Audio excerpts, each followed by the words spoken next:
Di tahun 2014, di Ukraina terjadi sebuah kudeta yang dibangun dengan gerakan rakyat penentang pemerintahannya Yanukovych, persis seperti gerakan penggulingan Soeharto di tahun 1998. Untuk itu, kita akan mulai dengan menyaksikan video tentang CIA terlebih dahulu.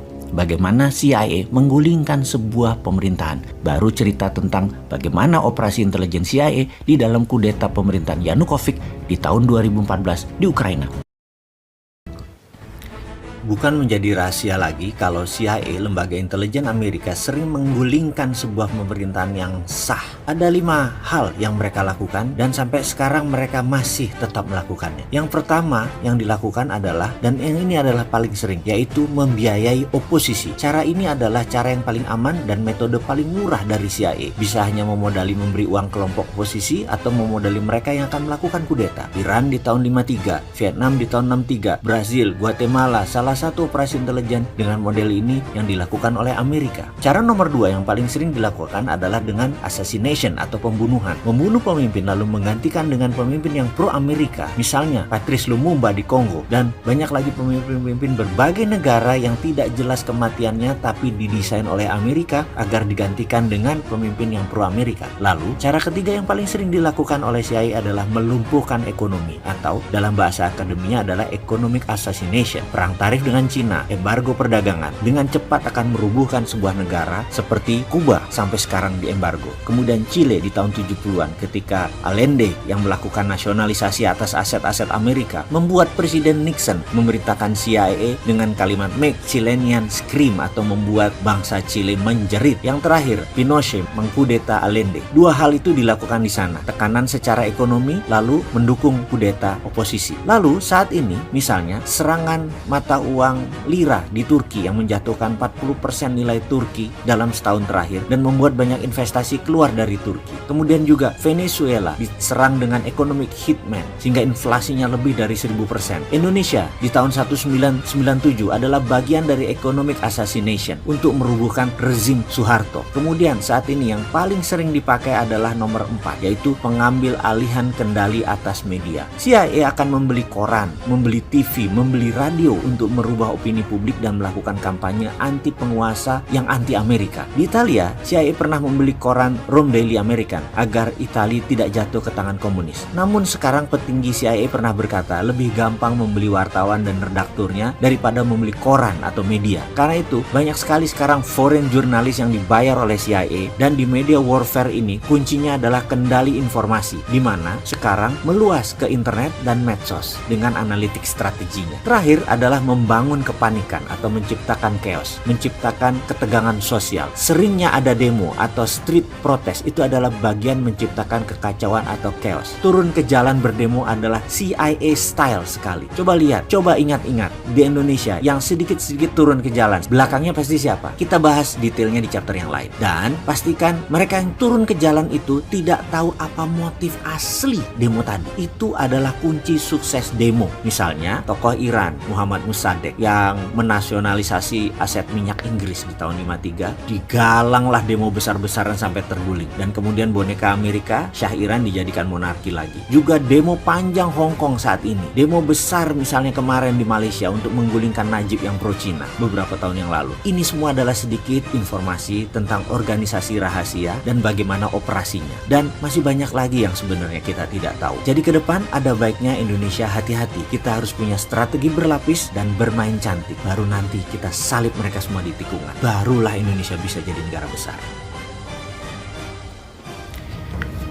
Di tahun 2014, di Ukraina terjadi sebuah kudeta yang dibangun dengan gerakan rakyat penentang pemerintahan Yanukovych, persis seperti gerakan rakyat menggulingkan Soeharto di tahun 1998 dengan memainkan parlemen, MPR, dan DPR. Di mana parlemen Ukraina yang dikuasai oposisi melakukan keputusan yaitu memberhentikan Presiden Yanukovych yang pro-Moskow pada hari Sabtu 22 Februari 2014. Parlemen juga memutuskan untuk menggelar pemilihan umum yang dipercepat pada tanggal 25 Mei. Ketika itu, Yanukovych mengatakan pihaknya menolak keputusan parlemen tersebut. Dalam pidato di televisi sebelum parlemen menggelar pertemuan, Yanukovych mengatakan dirinya tidak akan mengundurkan diri dan menggambarkan langkah lawan-lawan politiknya tersebut sebagai vandalisme, aksi bandit, dan kudeta. Yanukovych juga mengatakan tindakan parlemen memilih ketua yang baru adalah melanggar hukum. Demikian juga dengan keputusan parlemen untuk membebaskan pemimpin oposisi dari penjara, Yulia Tymoshenko, yang juga melanggar hukum. Tymoshenko adalah pemimpin gerakan rakyat di lapangan kemerdekaan di ibu kota Kiev di November 2013 yang menjadi pusat aksi menentang pemerintahan pimpinan Yanukovych. Aksi protes diwarnai bentrok dengan aparat keamanan tersebut menewaskan banyak orang. Setidaknya 77 orang tewas. Ukraina dililit krisis politik sejak Yanukovych menolak perjanjian dagang dengan Uni Eropa dan memilih hubungannya lebih erat dengan pemerintahan Moskow. Disinilah informasi kuncinya. Ukraina di bawah Yanukovych memilih ke Moskow yang didesain jatuhnya oleh Amerika dan NATO. Setidaknya itulah yang dikatakan Putin. Di mana NATO pada ujung-ujungnya setelah mengambil Ukraina adalah menjatuhkan Putin dan Rusia. Strategi membuat kekacauan, menggiring berita di media, menggerakkan massa anti Yanukovych, kemudian membuat kudeta di parlemen dengan mengganti mereka yang pro barat memang permainan yang dunia semua tahu. Oleh CIA itu biasa dilakukan. Selepas Yanukovych dipecat, Ukraina masih tegang.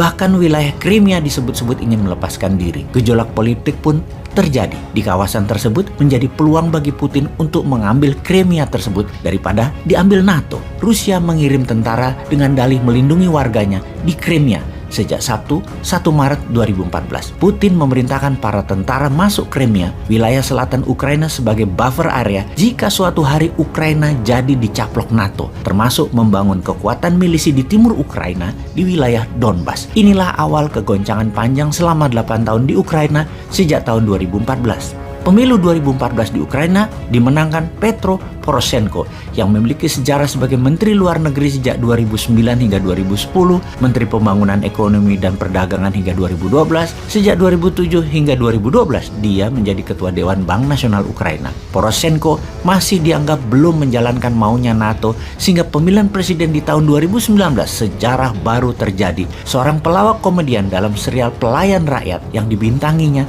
ternyata tak hanya menghasilkan dirinya menjadi seorang bintang, tapi akhirnya menjadi benar-benar pelayan rakyat. Pada tahun 2018, dia mendirikan partai yang juga diberi nama judul serial yang ia mainkan, Pelayan Rakyat atau Servant of the People. Pada pemilu 2019, Zelensky berhasil menang dengan kemenangan telak lebih dari 73% suara. Meski tidak memiliki bekal politik, ada satu pernyataan Zelensky, yaitu kamu tidak perlu pengalaman untuk menjadi seorang presiden, kamu hanya perlu menjadi manusia yang baik. Zelensky dalam banyak isu politik telah menandatangani kontrak politik bersama NATO sebelum mendirikan Partai Pelayan Rakyat tersebut. Terpilihnya dia nanti akan membawa Ukraina menjadi NATO. Setelah itu semua instrumen bergerak sesuai maunya NATO dan maunya CIA tentunya, yaitu memenangkan Zelensky. Kita lanjut dengan rangkuman informasi strategi operasi intelijen penggulingan pemerintahan pro-Moskow Yanukovych di Ukraina di tahun 2014. Triknya adalah bahwa oposisi Ukraina didukung oleh sebagian besar Eropa dan Amerika untuk mengambil alih parlemen. Kemudian digoncang mosi tidak percaya, rakyat turun ke jalan dan media satu arah menyerang pemerintahan Yanukovych. Sebagai rencana cadangan, NATO bahkan melatih para nasionalis dan kelompok bersenjata di Ukraina Barat, di Polandia, hingga Lituania agar bukan saja siap mengkudeta secara parlemen, di mana kalau parlemen gagal dikudeta, milisi telah siap mengkudeta bersenjata terhadap Ukraina. Setelah mendapatkan Ukraina secara konstitusi di tahun 2019, dipilihlah tokoh populis untuk menjadi presiden Ukraina yang akan menjadikan Ukraina NATO. Yang kemudian di tahun 2022 ini, Rusia tidak bisa menahan diri lagi untuk melindungi kedaulatan Rusia, mengambil Ukraina sebelum diambil NATO. Kalau Indonesia pelajarannya bagaimana? Sama seperti Timor Timur, pemerintahnya sekarang tidak nurut Indonesia misalnya, tapi lebih condong ke Australia.